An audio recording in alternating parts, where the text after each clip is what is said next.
So what are we on? 8.4, we're going to work on substitution. That's right, when you guys have a substitute teacher, someone's coming in and taking your teacher's place. They're coming in that place. So when we have substitution, we're going to replace the variable, the letter, with a value. It's going to tell you to substitute that number in and then solve it.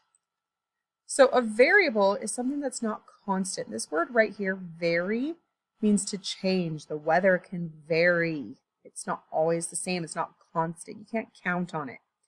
And we're going to represent that by a letter. So A, B, C, D, whatever. So that's why we want to get away from using the X as multiply. We want to use the dot.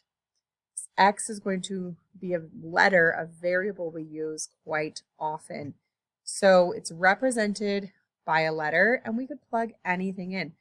So maybe I earned D dollars, maybe I earned $10, maybe I earned $40, maybe I earned $100. It's going to vary and change. So we just put in a letter to represent this is what it could be.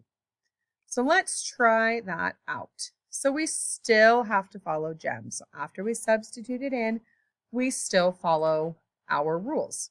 Oops, did not mean to do that. So we're going to write our checklist, GEMS, and we don't have any groups. Oh, well, first we need to substitute. So X is 7. So this is not 37 when they are right by each other. This is called the coefficient and the variable, right? Co means together. So this is really 3 times 7. So first we just need to rewrite the problem. 3 times 7, it is not 37, it is 3 times 7 plus 10 divided by 5. So we don't have any groups, G is done. We don't have any exponents, E is done. So we're looking for multiply and divide. So we come like we read, oh, here's one. 3 times 7 is 21 plus 10 divided by 5. So we're still on M, multiplying and dividing. This is add, so that's not 1, but here we have divide. 10 divided by 5 is 2. We'll bring down our 21. 21 plus 2 is 23.